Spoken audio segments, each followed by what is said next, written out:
नमस्कार मित्रांनो, ठरलं तर मग या मालिकेच्या येणाऱ्या ट्विस्ट एपिसोडमध्ये आपण बघणार आहोत. प्रिया ही पूर्ण आजीला भेटण्यासाठी सुभेदारांच्या घरी आलेली असते आणि सायलीला त्रास देण्यासाठी ती एक युक्ती करते. ती मुद्दामच सायलीसमोर अर्जुनच्या कॉफीमध्ये विष टाकण्याचा प्रयत्न करते. खरं तर तिला फक्त हे सायलीलाच दाखवायचं असतं आणि नंतर सायलीला जेव्हा ही गोष्ट कळते तेव्हा ती सर्व पुरावे नष्ट करते आणि एक प्लेन कॉफी अर्जुनला नेऊन देते. सायली जेव्हा सर्वांसमोर हे सांगते की अर्जुनच्या कॉफीमध्ये प्रियाने विष टाकलंय, ती अर्जुनला कॉफी घ्यायला नकार देत असते. परंतु त्यावेळी प्रिया साधेपणाचं नाटक घेऊन असं म्हणते की प्रिया सर्वांसमोर म्हणते की जर मी खरंच त्यामध्ये विष टाकलं असेल तर ठीक आहे, ती कॉफी पहिल्यांदा मी पिते. आणि प्रिया सर्वांसमोर ती कॉफी पिते. परंतु त्या कॉफीमध्ये काहीच नसतं, त्यामुळे प्रियाने ती कॉफी पिलेली असते. तिने फक्त सायलीला दाखवण्यासाठी हे नाटक केलेलं असतं आणि सर्वांसमोर तिने सायलीला तोंडावर पाडलेलं असतं. त्यामुळे सर्वजण सायलीवर जरा नाराज होतात. पूर्ण आजी सायलीवर खूप ओरडते. प्रिया मात्र नाटक करत रडत रडत तिथून निघून जाते. त्यामुळे पूर्ण आजी कल्पनावर चिडूनच म्हणते की आज तुझ्या सुनेने माझ्या तन्वीवर नाही ते खोटे आरोप केलेत. तिला तुझा सपोर्ट आहे ना, म्हणूनच तिची एवढी हिंमत झाली. ही मुलगी जर रोज असं वागत राहिली ना तर एक दिवस ही सुभेदार खानदानाला अगदी बरबाद करून टाकेल. आणि रागानेच पूर्ण आजी तिथून निघून जाते. ते सर्व बघून सायलीला फार वाईट वाटत असतं. तर अर्जुन त्याच्या खोलीमध्ये काम करत असतो. नंतर सायली त्याच्यासाठी कॉफी घेऊन येते. अर्जुन म्हणतो की मला डोकं शांत ठेवण्यासाठी फक्त 1 कप कॉफी हवी होती आणि त्या कॉफीवरून घरामध्ये एवढा मोठा तमाशा झाला. आता माझा कॉफी पिण्याचाच मूड नाही. सायली सांगते की अर्जुन सर, मी तुमच्यासाठी स्पेशल कॉफी बनवून आणली आहे. अर्जुन सायलीला विचारतो की तुम्हाला असं का वाटलं की प्रियाने माझ्या कॉफीमध्ये विष मिसळलं होतं. सायली सांगते की अर्जुन सर, अहो मी खरंच खोटं बोलत नाही. प्रियाने माझ्यासमोरच त्यामध्ये विष टाकलं होतं. अर्जुन म्हणतो की अहो मिस सायली, जर तसं असतं तर प्रियाने सर्वांसमोर ती कॉफी पिलीच नसती ना, आणि तिला काही झालं पण नाही. कदाचित तुमचा काहीतरी गैरसमज झाला असेल. सायली म्हणते की नाही हो अर्जुन सर, मी प्रियाला अगदी लहानपणापासून ओळखते. तिने नक्कीच ती कॉफी चेंज केली असणार आणि तिने पुरावेसुद्धा नष्ट केलेत. प्रियाला खोटं बोलण्याची सवयच आहे. आश्रमात असतानासुद्धा ती रात्री अपरात्री घरी यायची, मित्रांसोबत पार्टीला जायची, मधुभाऊंना तर कित्येक वेळा फसवायची. आणि मग तिच्यासाठी तर हे खूप साधं आणि सोपं काम आहे. खरं तर तिला फक्त पूर्ण आजीसमोर आणि घरच्यांसमोर मला फक्त तोंडावर पाडायचं होतं. तिला फक्त माझा अपमान करायचा होता आणि सर्वांसमोर मी किती खोटारडी आहे, मी किती वाईट आहे हेच दाखवायचं होतं. आणि म्हणूनच तिने हा खेळ खेळला. सर प्लीज माझ्यावर विश्वास ठेवा. आणि नेमका त्याचवेळी सायलीला प्रियाचा फोन येतो. त्यामुळे प्रिया विचार करू लागते की ही प्रिया मला आत्ता का फोन करतीये.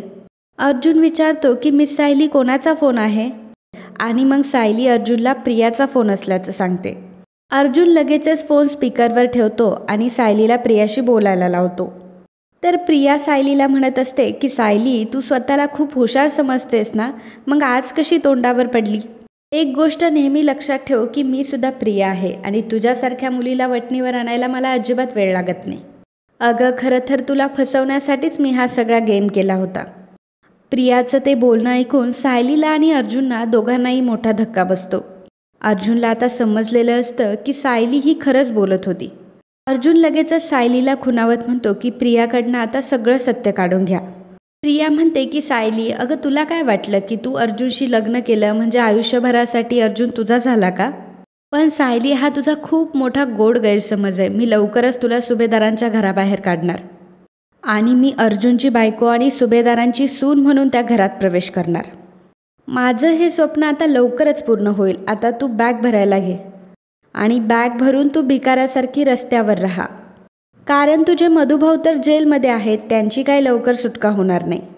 तसंही ही केस माझे बाबा लढतायत म्हटल्यावर ही केस तर तेच जिंकणार आहेत. आणि तसंही तुझा आश्रम आता तुझा राहिलाच नाही आहे. तू अनाथ होतीस आणि अनाथच राहणार. तेव्हा प्रियाचं हे बोलणं ऐकून अर्जुनला मात्र खूप राग येत असतो. परंतु सायली ही रडतच असते. प्रिया म्हणत असते की आतापर्यंत तुला घराबाहेर काढण्यासाठी मी खूप प्रयत्न केले, परंतु मी दुर्दैवाने अयशस्वीच ठरले. आता बघच, पुढचा गेम मी असा खेळणार की तू बघतच राहशील. अस्मिताने माझ्या सांगण्यावरूनच पूर्ण आजीचे दागिने तुझ्या पर्समध्ये ठेवले होते. कारण एक गोष्ट नेहमी लक्षात ठेव की अर्जुन फक्त आणि फक्त माझाच आहे, तो तुझा कधीच होऊ शकत नाही. आणि आता त्याला मिळवण्यासाठी मी काहीही करू शकते. आज माझा पहिला टप्पा पूर्ण झाला. आज सगळ्यांसमोर तू खोटी ठरलीस. आणि आज अर्जुनने सुद्धा तुझ्यावर विश्वास दाखवला नाही. अर्जुनसुद्धा गप्पच होता. सायली मात्र शांतच असते. तेव्हा प्रिया म्हणते की काय झालं, तू ऐकतेस ना? तुझ्या तोंडून तर शब्दच फुटत नाही. तेव्हा सायली नाटकं करत म्हणते की सॉरी ग प्रिया, माझं चुकलंच. मी खरंच तुझ्यावर संशयच घ्यायला नको होता. आणि बघ ना, त्यामुळे तर सगळे माझ्यावर चिडलेत. अर्जुन सर तर माझ्याशी बोलतसुद्धा नाहीत. आणि सायली ही मुद्दामच रडण्याचं नाटक करू लागते. तर ते बघून प्रियाला मात्र खूप आनंद होतो. प्रिया म्हणते की प्रताप मामा, पूर्णा आजी आणि अस्मिता ऑलरेडी माझ्या पार्टीमधले आहेत. आता कल्पना मामी आणि अर्जुनला मी तुझ्या विरुद्ध भडकवणार. मग बघूयात ना की तुझ्या त्या घरात कोण तुला सपोर्ट करतं ते. अर्जुन मनात विचार करू लागतो की याचा अर्थ अस्मिताताई आणि पूर्णा आजीसुद्धा प्रियाच्या टीममध्ये सामील आहेत तर. आणि ह्या दोघीही तिला सपोर्ट करतात. तर मूर्ख प्रिया मात्र स्वतःच्याच तोंडाने स्वतःचीच बदनामी करून घेत असते. सायली प्रियाला म्हणत असते की प्रिया प्लीज अगं, मला आणि अर्जुन सरांना वेगळं करण्याचा प्रयत्न करू नको गं, माझं त्यांच्यावर खूप प्रेम आहे. प्रिया म्हणते की गप्प बस. अर्जुन ही केस आता कधीही जिंकणार नाही, कारण त्याला मधुभाऊंच्या विरोधात एक पुरावासुद्धा मिळणार नाही आहे. सायली म्हणते की तुला हे कसं काय माहिती? आणि विलास काकांचा खरे गुन्हेगार कोण आहे हे तर तुला चांगलंच माहिती आहे. याचा अर्थ विलास काकांच्या खुनाशी तुझाही काही संबंध आहे का? आणि जर खरंच असं काही असेल तर अर्जुन सर ते नक्कीच शोधून काढतील. त्यामुळे प्रिया मात्र खूप घाबरते.